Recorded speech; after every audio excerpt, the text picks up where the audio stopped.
Fala pessoal, beleza? Então esse vídeo fazer a explicação aí, mostrar um algoritmo que eu fiz para a resolução de um exercício que envolve estrutura de dados pilha.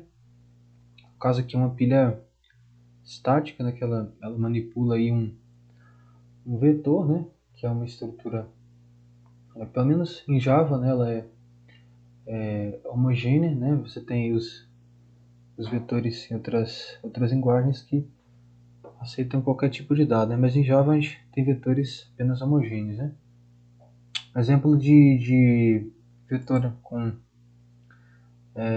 estrutura heterogênea em JavaScript, né? Aceita dados diferentes. Então, o exercício é esse aqui, 2.2.7, elaborar um método para manter duas pilhas dentro de um único vetor. Então, a gente tem que montar métodos, né, tradicionais de uma pilha, que é push, né, para inserir elemento, pop, né, para remover, para que a gente consiga aí inserir dados dentro de um vetor. Só que cada parte do vetor, né, o tamanho do vetor dividido por 2, né, cada parte vai ser manuseada ou gerenciada por uma pilha diferente. E aí, bem, o algoritmo eu implementei ele aqui, ele está aqui é a classe main, onde né, fazendo algumas operações para testá-lo. E essa outra classe aqui, que é doublestack.java, nela que se encontram os métodos que fazem a manipulação dessa estrutura, né, desse vetor. Então eu tenho os seus construtores aí, né, você pode passar o tamanho do vetor que você quer. Claro que esse vetor ele tem que ser um tamanho em que seja múltiplo de 2, né? A gente consiga dividir ele por 2 exato para que funcione corretamente, né? Para que a gente tenha repartição igual em partes, né? Dividir em partes para cada pilha. Eu tenho então a propriedade vetor, que vai ser o próprio vetor. No caso aqui eu fiz de inteiro, mas poderia ser de qualquer outro tipo no caso o objeto, né? Ou até mesmo variável tipo primitivo, né? É só a gente mudar esse tipo aí, né? E mudar também alguma outra forma de implementação, né? Para adequar o problema. Então aqui eu tenho a variável para falar sobre o tamanho da primeira pilha, tamanho da segunda pilha. Essa variável aqui é apenas para a gente saber qual é a próxima posição na segunda pilha, stack 2. A próxima posição livre, né, para que a gente preencha. Primeira pilha, ela vai com falando, por exemplo, de um vetor de 10 posições. Na primeira pilha, essa primeira posição é a posição 0, e o topo dela vai ser a posição 4 do nosso vetor. Já a segunda pilha dentro desse vetor, a primeira posição dela vai ser a base, né? Vai ser a posição 9, a gente está falando de um vetor de 10 posições. E o topo dela vai ser a posição 5, né?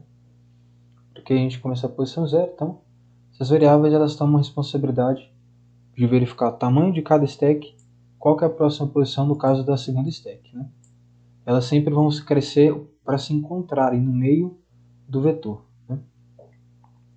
Então aqui métodos para retornar tamanho total, verificar se está vazia primeira, se está vazia a segunda, se está tudo vazio, se está cheia de elementos, né, para cada uma das pilhas. Aqui as operações de push, né, verifico se está cheia já, se não. Eu vou na posição, no caso da primeira stack, né, size 1, que inicialmente vai estar com 0, né, eu faço após incremento, não vai incrementar agora, né, o que é necessário, né, para que não dê problema. Recebe então o dado que eu passo nesse método. Após essa linha de código, o variável size1 vai ser incrementada. Retorno true. Então, para a primeira stack, a variável size dela é a que é justamente utilizada na inserção de elementos. Já na segunda stack, eu tenho que utilizar a stack to next position, porque o size dela, variável size, né, não pode receber a próxima posição livre do vetor, que seria, né, inicialmente a posição 9, né? Então eu tive que ter duas variáveis para controlar. Então, dessa forma eu faço o push, né? Aqui eu só utilizo a variável, na segunda stack eu só utilizo a variável stack to next position, e não a sua variável size, como eu fiz com a primeira pilha. Então aqui as operações de pop, né? Verifique se ela está vazia, não tem como você tirar elemento de algo vazio, né? Então retorno false. São métodos booleanos, para que a gente consiga verificar se deu certo. Se não está vazia, então this.vector, no caso a primeira stack, dou um pré-decremento, né? Porque a variável size, ela, no caso da primeira stack, a size 1 vai ter sempre a próxima vazia, né?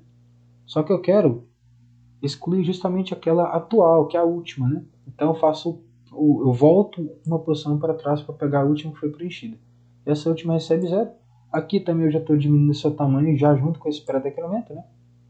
Pop 2 eu só utilizo stack to next position, só que ao invés de decrementar eu tenho que somar, porque a sua utilização é no final do vetor. Né? E aí o size dela 2 também recebe menos, né? Para que não dê problema, né? Tirei um elemento, o tamanho diminui também. Só que a gente tem que fazer isso, né?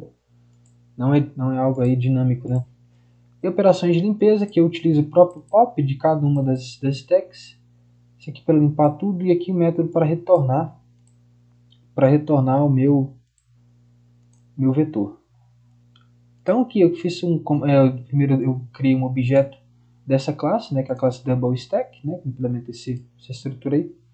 Passei um tamanho aqui 100 inicialmente, vou colocar um pouco menor, vou colocar 20, vai.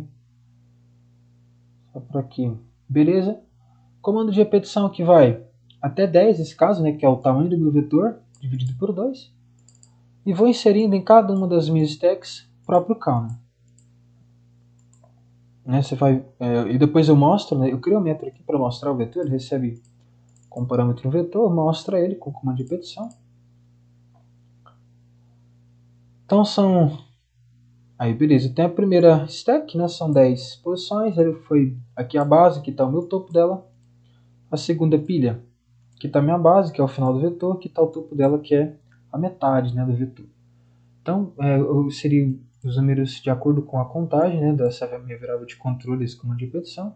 E eu tenho o tamanho de cada uma delas, né, 10, 10, tamanho total 20. Vou dar aqui, por exemplo, um ds.clean1. Pode ser clean1 mesmo. Ele vai limpar todos os elementos da minha primeira pilha dentro desse vetor. Né? Pode ver que a primeira pilha foi toda limpa, só tem os dados da segunda pilha. Aí então, pilha 1, 0, tamanho dela, pilha 2, tamanho 10. Então essa foi a minha estrutura aí para manipular esse foi meu grid, né? Para manipular a estrutura de pilha, duas estruturas de pilha dentro de um único vetor.